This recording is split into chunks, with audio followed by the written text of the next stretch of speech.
Hi, I'm Kilian Jornet, and you are listening to the SnowBrains podcast. For this afternoon and tonight, a significant winter storm, including heavy snow with blowing and freezing snow.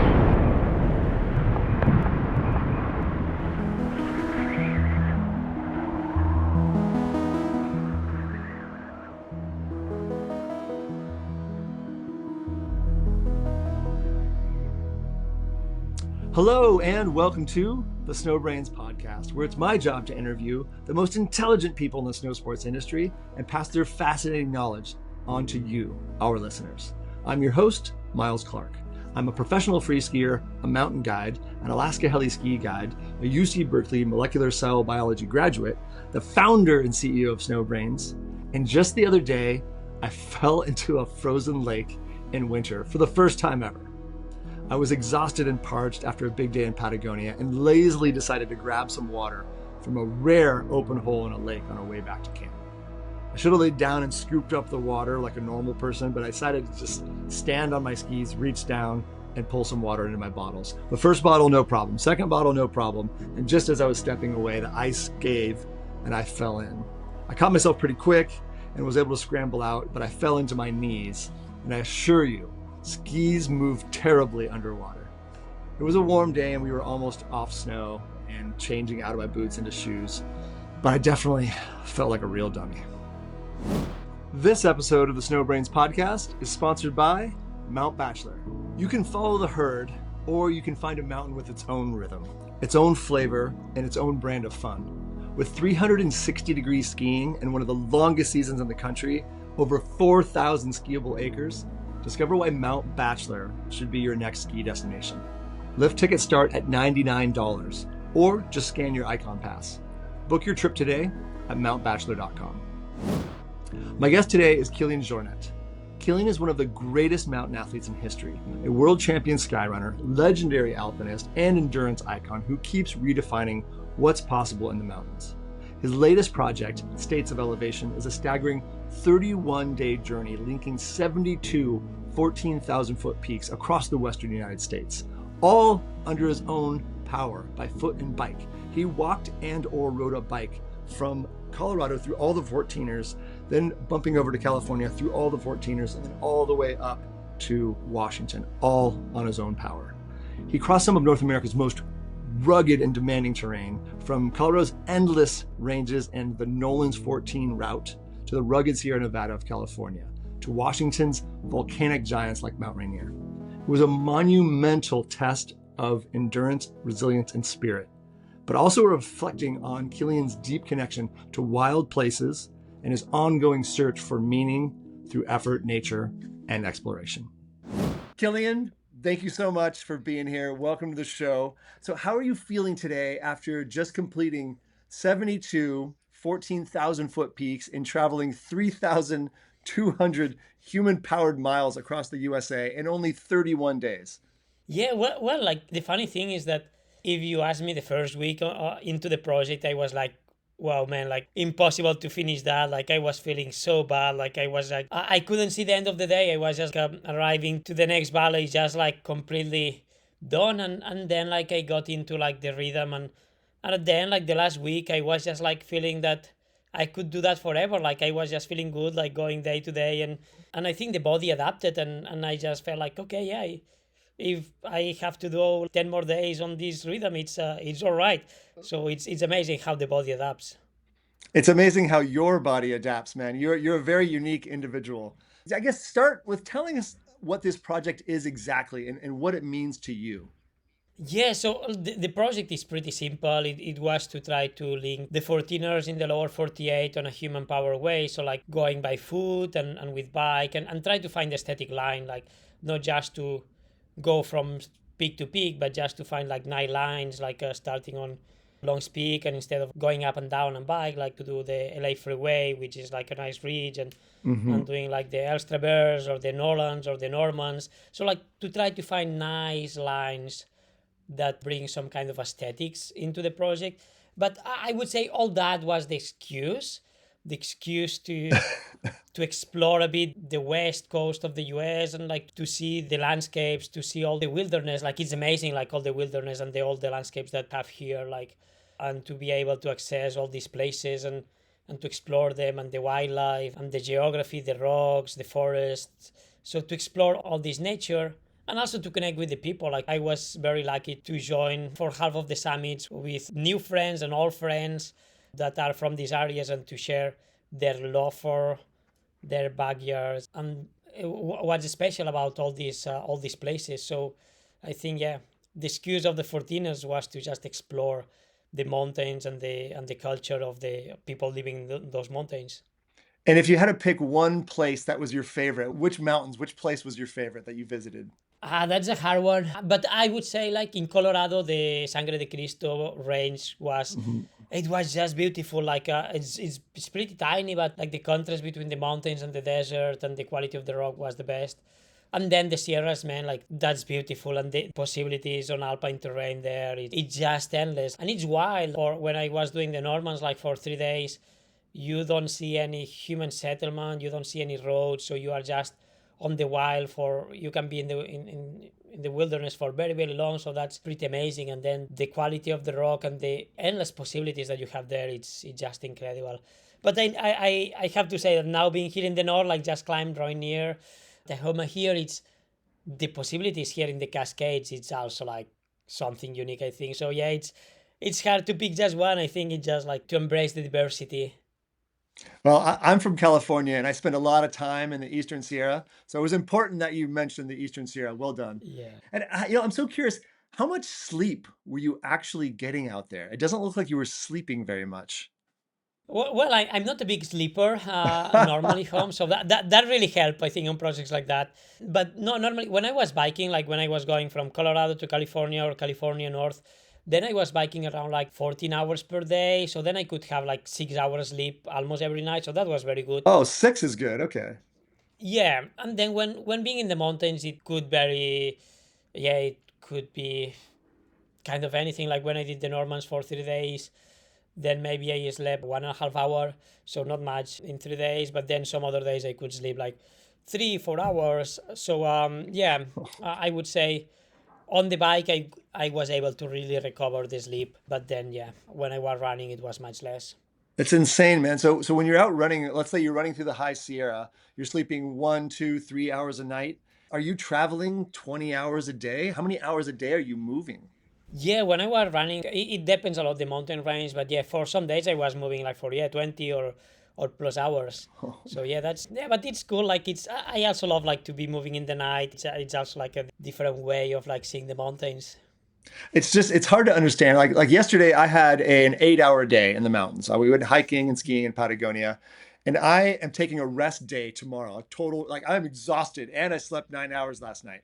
And I think for you, you would have slept 1 hour and then done 20 more. Who knows how much more. So it's hard for us to understand. When you planned this trip, did you plan that? Did you plan on sleeping very little when you were on these mountain stretches? I would say yeah, I plan to follow the flow. I would say, just like Okay. to not plan too much. Like I Hmm. had like an estimation of how things could be, but Hmm. then like when you are in the mountains, it's like weather is changing. Like we had a very challenging. It was raining a lot in Colorado. It was like when I was in Hmm. the high Sierra, like had like a snowstorm, like all the Palisades Traverse was like with ice. So that's things that you cannot plan in advance. So we just to adapt, and I would say I just plan to be ready for whatever I will face. So if it's bad weather and I need to keep going because it's slower, that means that I will need to sleep less, so be it. So I think it's mostly to get ready to anything that it can be and planning on that just. Did you take any supplements that might have helped your body? Creatine is supposed to help at least mentally with cognitive function when you have sleep deprivation. Did you take creatine or do you take any supplements that help you when you're not sleeping or going hard like this? Actually, I didn't take, for example, any caffeine during the trip because Really? Wow. I was, yeah, and no, and mostly like if you do like 1, 2, 3 days thing, that might help. I would say like to take caffeine, Hmm. but in a project so long, like if you start to take those supplements to pass those moments, that will disturb like all your circadian rhythms and everything. So like Hmm. in the short term, it's very helpful. In the long term, it can be harmful. So like I was thinking more, okay, I just need to get into that flow, and I was just trying to keep my circadian rhythm. So like having eating not all the time, but just like eating every few hours, as we do like normally if we are home, and then just let the I was sometimes like feeling a bit sleepier during the night, but then when the sun comes, that's really boosting your energy.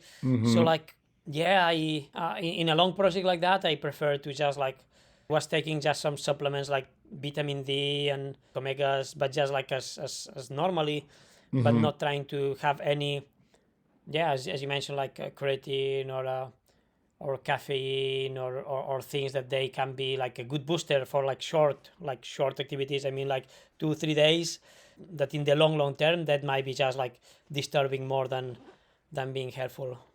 Did you ever hallucinate or just feel really, really bad or struggle with the exhaustion and the lack of sleep? I actually did have some hallucinations, some deja vus What did you when I see? was finishing. No, it was mostly like these deja vus, like when finishing the Nolans. I was like, oh, I have been here before, and I know that now the trail will be like different than it's in the map, and I will be a bit pissed out about that it's a bit longer, and then like we'll arrive there, and like so I was like, I have been living there before, like it's something that I remember from the past, even if it's the first time I'm here. That I had a bunch, and then just small hallucinations, like you see a rock and you think it's a tent or a car, or you think that it's the moon, like, oh, it's the campground, it's lights, I'm finishing, and no, it's just nothing there. So this kind of a bunch of those. Wow, that's crazy, man. And what might have been the weirdest or funniest thing that happened on this trip? I don't know, like I think probably like just the funniest probably was just like in the road, like these long rides in the desert. It was wild, like the desert in Arizona. It's big, like, and it's for like sometimes you have like 100 miles in between villages. It's nothing in between there. And like was biking on the roads, and like we got our RV like stuck in Oh the no. middle of, like, we find the only water in the desert. Like that was pretty funny. Like we were like just crossing the desert. It's no water for like 2 days. Like we haven't found any water in 2 days. Whoa. And then it was just this mud path in the middle of the road, and we got our RV like stuck in the mud there, and impossible to take it out. So we were there like for hours, like trying to get it out. And Oh, so we found the only single water in the desert. wow, that's cool, man. And you clearly have at least one superpower. What do you think your superpower is if you had to pick one? Fast recovery, VO2 max, endurance, strength, ability to suffer, or something else? I think probably like some of those that I probably like I have a high pain tolerance, and I have a big determination Hmm. and good recovery. But I think you can summarize all of this with passion. Like I'm Mm. very passionate. I love like it's love. I Hmm. love mountain. I love to be there, and that what brings me like this maybe determination and pain tolerance, because I know that it's something that I'm grateful for. I'm grateful to be able to go to the mountains. I'm grateful that I have the health to be able to go there, that I have the possibilities, like that I was born in a situation that allows me to go to those places and take this not for granted, but that I'm able to explore my love for mountains, and that brings me the power of saying, okay, if I'm suffering, if I have pain, if I'm in discomfort, it's something that I choose to be there, Hmm. and that's why it's not as bad. And do you think, are you a competitive person? Because I also love the mountains and I'm very competitive. I'm guessing you're a competitive person too, but I'd love to Yeah, hear. I am. Yeah. Yeah. Yeah. Because that can help drive you also, right? Yeah, no, sure, Hmm. it helps. And I think it's more like this determination that you can have in times, like saying, okay, it's not, it's hard, but you keep pushing because you want to achieve something. This episode of the SnowBrains podcast is sponsored by Mount Bachelor. Mount Bachelor is North America's seventh largest ski resort, located only 30 minutes from Bend, Oregon, known for its many breweries, scenic river trails, and year-round festivities. Bend isn't your typical sleepy ski town. Bend's upbeat adventure lifestyle, paired with Mount Bachelor's epic volcanic terrain and world-class tree skiing, make for the perfect winter getaway. Lift tickets start at just $99, or simply scan your icon pass. Book your trip today at mountbachelor.com. When I was young, people used to say to me, "Oh, life's not a competition, relax." And after learning more about nature and wildlife, it's like life is only one thing, and that's a competition, baby. So I really take it to heart, and I help it fuel me. But man, it fuels you to another level. And speaking of fuel, what did you use? What did you eat? What did you actually eat? Were you eating meals? Were you just eating bars and gels? What did you eat out there while you were on the move, especially something like across the High Sierra Norman 13? Yeah, so normally I was keeping kind of a normal diet. If I was before leaving in the morning of everything, like I was taking like yogurt with berries, with probiotics. And then like in the evenings when in the evenings or when I arrived to the RB again, I was like taking a good dinner like with potatoes or rice and veggies. But then when I was in the move, and that could be like from 12 hours in a short day to like 56 hours in the Normans in the High Sierra. Then I was eating sandwiches with like hummus and cheese, nuts cream, chocolate cream, and then nuts and things like that. So trying to not eat a lot of like I took some gels in very special moments, but I wasn't trying to just take a lot of gels or bars, things like that. As I mentioned before, in the short term, like if I do a race, I will eat a lot of those. But for the long term here, I wanted to have less inflammation and Mm. just to try to eat maybe only like every 4 hours. I was eating like something like that. So Oh. like eating less, but trying to eat a bit more real food. Eating real food. That's cool. I eat cookies mostly. Well, how many calories did you eat a day? And how many calories do you think you were burning a day? So I have done like some studies before on projects like that. And I calculated I was burning around like 9,000 calories per day. 9,000. Um, Wow. yeah, so that's a lot of calories. That's a lot. And how Um, many are you eating? I was eating kind of similar because my weight didn't change. Like I'm about like 120 pounds and I finished with around 120 pounds. That was So my like, next question. Okay. yeah, but I was, for example, if I was doing the Normans during these 3 days out there, I didn't eat that much. I didn't eat many calories because I needed to carry them. So like then I was eating pretty little and I was drinking much because, yeah, I was just drinking when I found water. So then I could lose like 2 kilos. I don't know how much this in pounds, but like I could lose like a bit. Hmm. But then the next day, like on the bike, in the next 2 days in the bike, I was recovering that. So like in the overall of the project, I was able to maintain my weight and to eat the same. But then it was days where I was losing more, and then days where I was pushing more on the eating to recover that. That's great. I love that your recovery is literally while you're riding a bike. For you, that's recovery. Yeah. Most of us, it's sitting or sleeping. What did your support team look like, and what did they provide you? Yeah, so we were a team of 4 people all the time. So Hmm. it was Preston that was doing all the logistics and cooking the meals and like finding the places to sleep to put the RV and coordinating all the team. Then it was three photographers and videographers. So like Mm. two from Catalonia, David and Joel, and one here from Seattle, Nick. And they were like not only like taking pictures and videos of the trip, but also like at the end when it's a small team like that, we were five in total with me. Everyone is doing everything like cooking and finding places and bringing support. So like yeah, that was the team. That's terrific. So tell me more about climbing through the High Sierra, because I've climbed some of these peaks. They're steep, they're exposed, they're scary, and you literally ran across them. I'm guessing that was one of the scarier parts of the trip, one of the steeper parts of your project.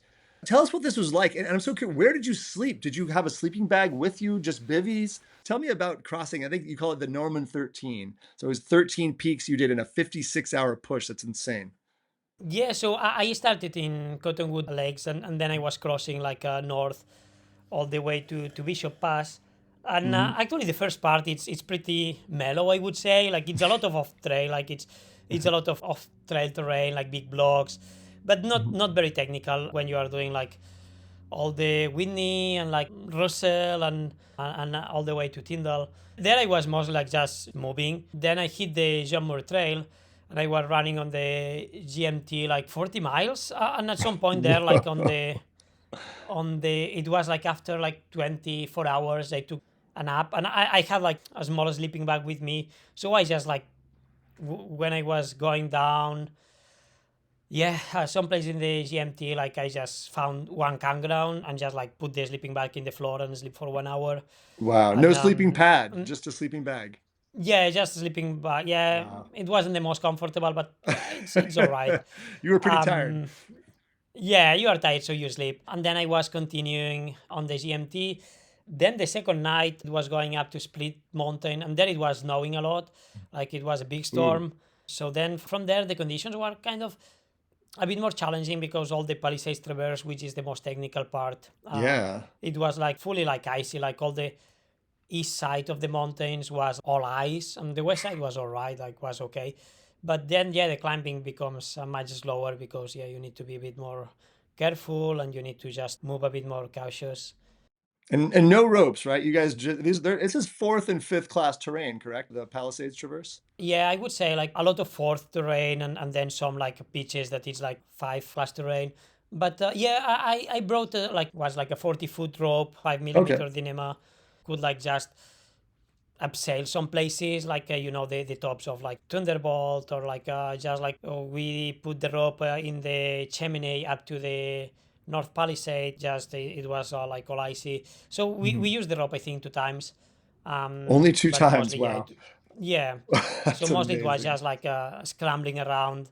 But and then I have company like I did this section. Matt Cornell, which is a very accomplished alpinist, he knew very well the area, and Split Mountain with Olivia that also like is a good mountaineer from there. So like they knew the area, so it was very helpful like just to like navigation. It's always Mhm. challenging, or like it's mostly that you go much slower, so it was nice to be with them and also to share, like as I mentioned, like to share the love of the mountains with them because they are from there, and you could see like how much they as you mentioned, you are from the area, so like to feel that love for the mountains and to get a bit more excited to do more things there. Such a beautiful zone. I'm glad you got to experience it. I'm sorry it was cloudy. It's better when it's sunny. So you've done Everest, you've done the UTMB, you've done record alpine traverses. How does this compare to those in pure suffering and how you felt at the end? I think it's the mental part of it. It's the hardest because as I mentioned, like the body adapts, and the body like the last days was feeling great. I was Hmm. feeling the best. Like actually, the last day is much better than the Really? beginning. Wow, that's crazy. Yeah, like no, it was. I was just like, wow, that feels great. I can push.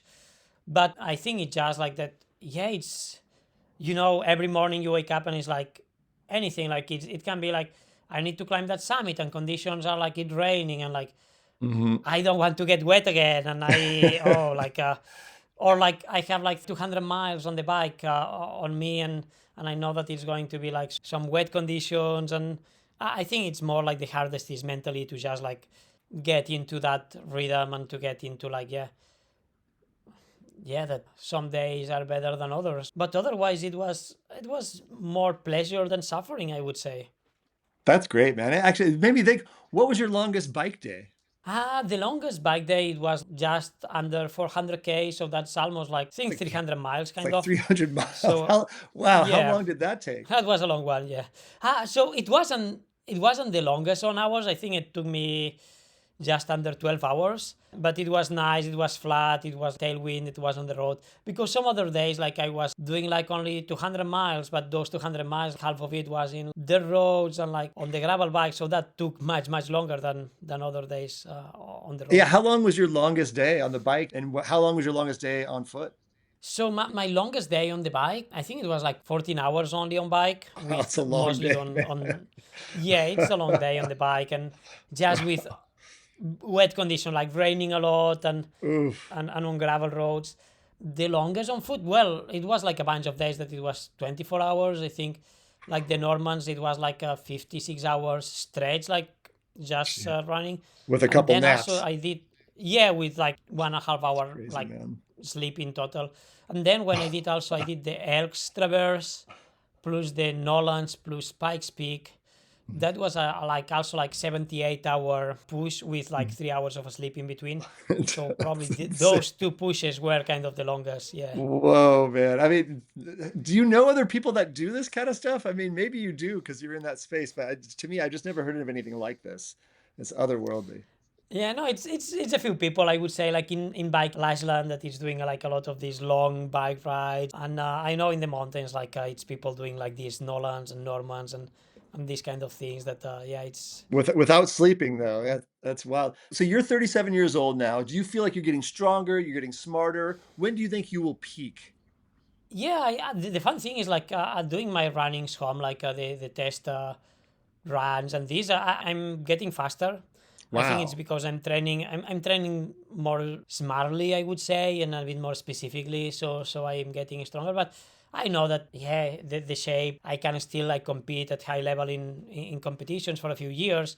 But then it will go down, of course, my form. But the thing in the mountains is that you can do projects like all the time and find excitement. Like I have a friend that he's 86 years old and he just like summited Manaslu and this I winter he was saw summiting that. Aconcagua. Yeah. Yeah, Carlos. And that's Wow. amazing. Like that's huge inspiration. Just like, okay, Hmm.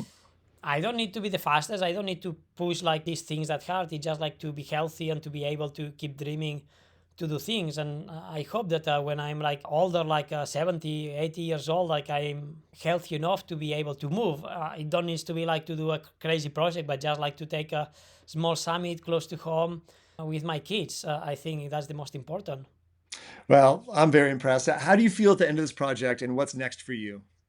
Well, I feel great. Like the body, it's feeling good, and I'm so grateful to have experienced all those mountains and all the ranges and to see that.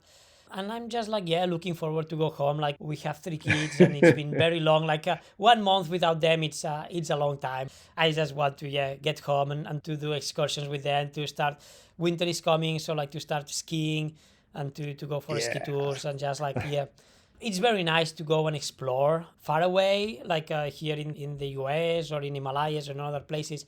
But it's also like so cool to spend time home and do projects and do small things and big things, just starting from the door. Well, I hope that you're home with your family soon. That's all I've got for you, Kilian. Thank you so much. Muchísimas gracias por estar acá conmigo, con nosotros. Te agradezco mucho. Disfrute el día. Abrazo y felicitaciones. Thank you very much. Muchas gracias. Nos vemos. Chao. Chao. Gracias. Thank you so much for listening to the SnowBrains podcast. If you liked this podcast, please share with friends and family, and please be sure to subscribe. To find out more about SnowBrains, please visit us at snowbrains.com. You can also find us on Instagram, X, Facebook, and more. This episode of the SnowBrains podcast is sponsored by Mount Bachelor. Top-notch terrain parks, pristine corduroy, powder days and spring corn. Mount Bachelor has it all. Open November 28th through Memorial Day with a stacked event lineup featuring live music, on-snow bars, and fun for the whole family. Reserve a camping spot slopeside or stay in the heart of Bend, Oregon, only 30 minutes away. Lift tickets start at $99 or scan your Icon Pass. Book your trip today at mountbachelor.com. This episode of the SnowBrains podcast was edited by Liam Abbott, and I'm your host, Miles Clark.